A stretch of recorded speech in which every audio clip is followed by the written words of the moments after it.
Our first speaker for the day is Mrs. Motyat Abiola Olatunmbi, also known as Tiatelo. Hello, good morning. Thank you for that intro, and thank you to everybody for making it out this morning. In my section, I wanted to tackle the concept of ethical tourism within the wider goal of sustainability. Because when we talk about ecotourism, a lot of people will stop at, waste reduction and, waste reduction. But I think that a piece of the conversation that is often missing is the people.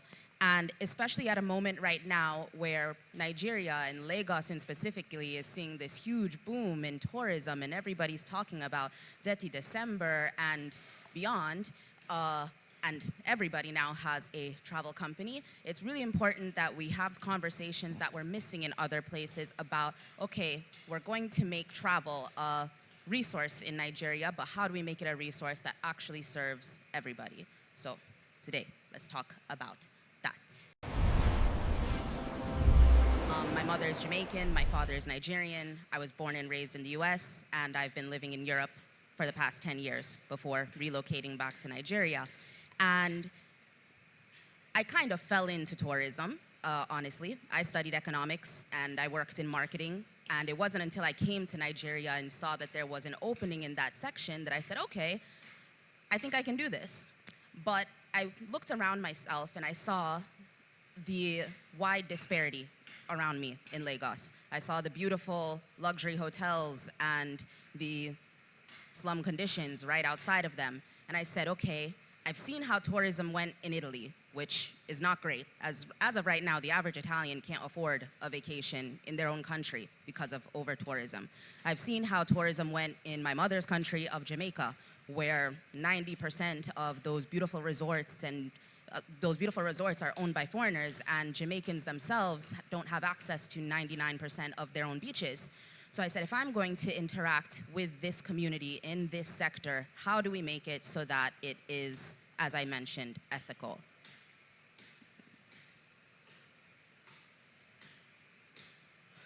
So, as I mentioned, first I wanted to really drive home the fact that when we talk about sustainability, it can't just be a one-dimensional conversation. It can't just be about, carbon credits or waste reduction. You have to look at it on all different ends. And I think that coming from an economics background, it's always easier when you understand how to make the economics of it work.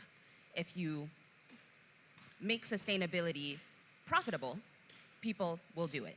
And then the question is it possible to make sustainability profitable? And I believe yes. As I mentioned in my introduction, tourism generates $1.8 trillion a year, making it one of the world's largest industries, yet in many countries, up to 80% of that revenue leaves the local economy. In its current form, tourism often functions as a capitalist export system. So wealth flows briefly and then it exits fast.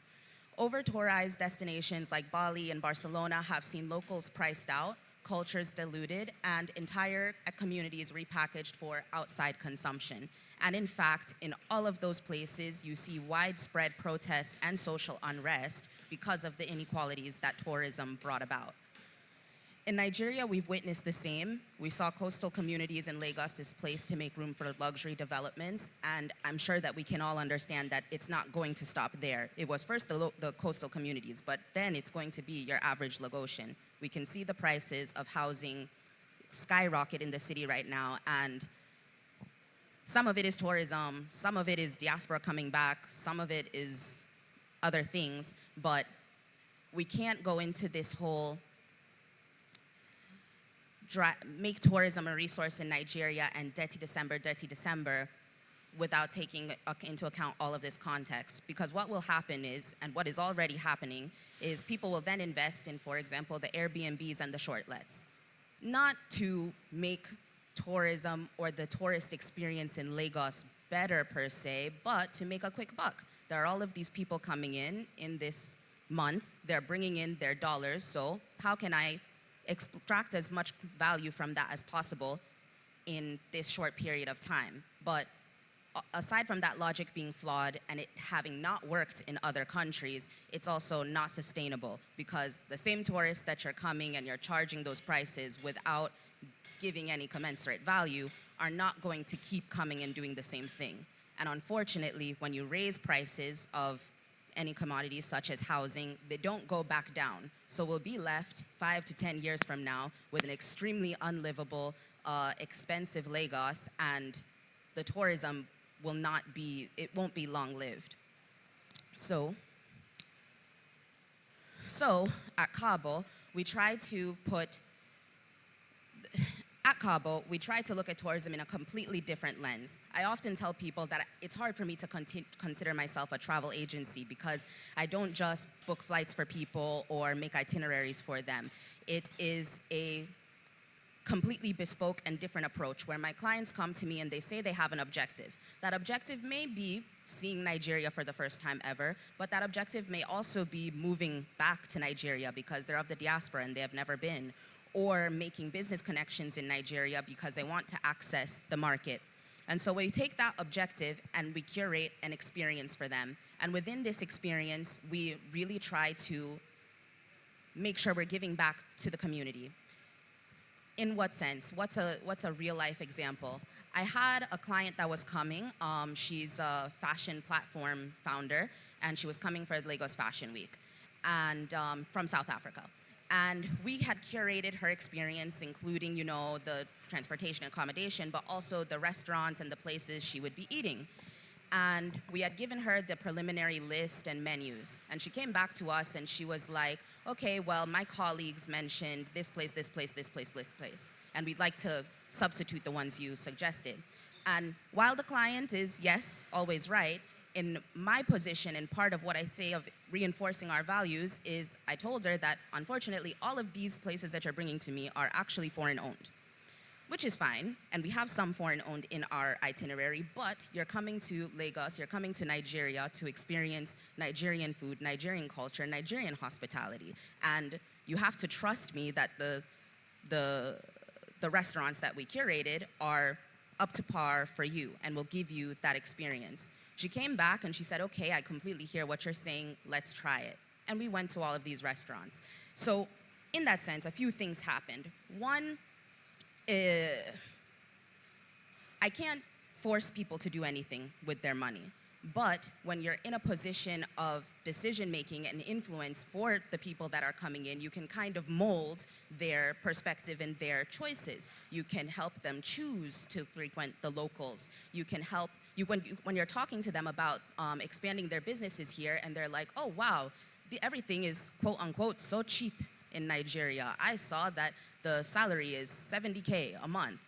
In my position, I can say, sure, that is the minimum wage, technically, but you can afford to do more. And there's a sort of subtle conditioning that you should also be doing. This is also the work that we should be doing in the tourism sector, aside from, creating an Airbnb or telling people to go to this cultural site or that cultural site. It's a much more involved work.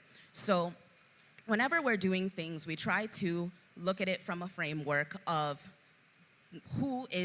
how is this feeding back into the local community on different dimensions. On the economic dimension, we ask ourselves, do locals earn from this? And an example in what we do is when we're working with our local vendors, paying fair rates and sourcing everything locally and keeping everything as Nigerian and Lagosian as possible. On the cultural dimension, does it protect identity? So when we're, in the example of this, it's promoting local art, local languages, and local rituals. And on the environmental perspective, does it regenerate nature? So is it respecting ecosystem, and is it limiting waste? So when you put all of these things together, you can now have a tourism that is actually beneficial. The good news is that Gen Z, you guys, and to some extent me, we're already redefining travel. We have different tastes, we have different expectations, and a lot of us already ask ourselves when we're traveling to a new place, how can we make it sustainable? How can we make it work? And so you're starting to see travel with passports and purpose.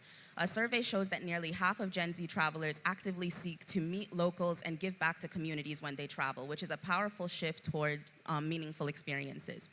And the result of this shift the shift in consumer preferences means that going forward, all stakeholders will have to make sure that profits are also in line with this new sustainability.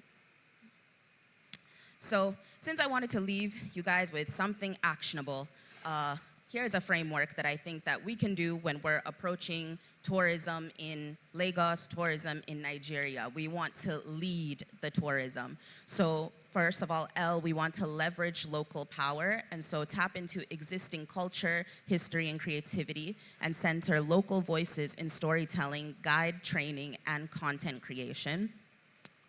We want to elevate community economies, so build or support businesses that keep tourism revenue circulating locally, prioritize co-ownership and inclusive hiring. We want to act with cultural integrity, showcase traditions without distortion, without flattening culture for comfort, and educate travelers while celebrating nuance. And finally, we want to design for legacy and with the future in mind. Whether you're an entrepreneur or a student, we want to be thinking long-term. How does this tour, brand, or platform shape Africa's image for tomorrow? Because we are storytellers, builders, and protectors, not just more people to be exploited. So yes, the invitation of this is to just remind everybody that tourism touches everyone. It's one of the world's largest industries. It's 7% of global trade. And so it shapes how we see the world and how the world sees us. My hope is to leave a legacy of travel that builds and not breaks, where each journey contributes to cultural preservation and mutual understanding. So that's it for me. Thank you.